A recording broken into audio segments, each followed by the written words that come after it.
Assalamualaikum warahmatullahi wabarakatuh. Perkenalkan, nama saya Muhammad Fikri Ramdan. Saya dari kelas reguler B2 Teknik Industri. Di sini saya akan menjelaskan mengenai apa itu supply, apa itu demand, dan apa itu pasar. Soal nomor 1, apa yang dimaksud dengan supply? Menurut ilmu ekonomi, supply atau penawaran adalah sejumlah barang tertentu yang akan dijual atau ditawarkan oleh pihak penjual kepada ruang lingkup pasar dengan harga tertentu dan dalam kurun waktu tertentu.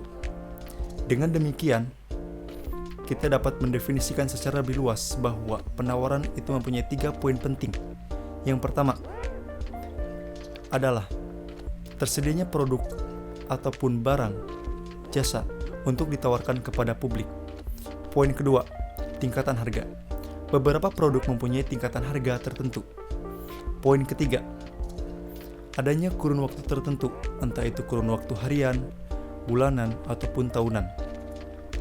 Penawaran mempunyai 2 cara, yaitu penawaran individu dan penawaran pasar. Apa sih yang dimaksud dengan penawaran individu? Penawaran individu adalah penawaran yang ditawarkan oleh penjual kepada konsumen secara langsung. Apa sih yang dimaksud dengan penawaran pasar? Penawaran pasar adalah penawaran yang kolektif, yaitu penawaran yang mencangkup beberapa penawaran individu. Soal nomor 2, apa yang dimaksud dengan demand? Demand atau permintaan adalah tingkat keinginan konsumen untuk membeli sebuah produk ataupun jasa yang ditawarkan oleh pihak penjual. Biasanya, semakin tingginya permintaan, maka semakin tinggi pula harga yang ditawarkan. Dan sebaliknya, semakin rendahnya permintaan, maka akan semakin rendahnya pula harganya. Beberapa faktor yang mempengaruhi tingginya permintaan. Yang pertama adalah kualitas produk. Yang kedua adalah peningkatan harga lainnya. Yang ketiga, daya beli konsumen. Soal nomor 3, apa yang dimaksud dengan pasar? Pasar adalah sebagai tempat bertemunya pembeli dan penjual untuk melakukan transaksi jual beli barang dan jasa. Sedangkan arti pasar menurut manajemen studi guide, pasar adalah suatu tempat pengaturan di mana 2 pihak atau lebih terlibat dalam pertukaran barang, layanan, dan informasi disebut pasar. Idealnya, pasar adalah tempat di mana 2 pihak atau lebih terlibat dalam pembelian dan penjualan. 2 pihak yang terlibat dalam transaksi disebut penjual dan pembeli. Transaksi adalah kesepakatan dalam kegiatan jual beli.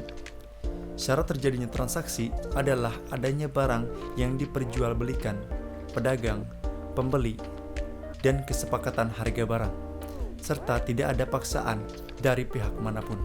Pasar adalah salah satu dari berbagai sistem institusi, prosedur, hubungan sosial, dan infrastruktur di mana usaha menjual barang, jasa, dan tenaga kerja untuk orang-orang dengan imbalan uang. Soal nomor 4, apa yang dimaksud dengan pasar yang kompetitif? Sebutkan ciri-cirinya. Definisi dari pasar persaingan sempurna adalah suatu pasar di mana jumlah penjual dan pembeli sangatlah banyak dan produk atau barang yang ditawarkan atau dijual sejenis dan serupa. Contoh barang yang dijual pada bentuk pasar ini adalah beras, gandum, batu bara, dan kentang. Pasar persaingan sempurna merupakan pasar di mana penjual dan pembeli tidak dapat mempengaruhi harga, sehingga harga di pasar benar-benar merupakan hasil kesepakatan dan interaksi antara penawaran dan permintaan. Ciri-ciri pasar persaingan sempurna. Yang pertama adalah banyaknya penjual dan pembeli. Adanya sifat ini mengakibatkan perilaku penjual dan pembeli tidak dapat mempengaruhi keadaan pasar. Dengan kata lain, mereka hanya sebagian kecil dari unsur pasar secara keseluruhan.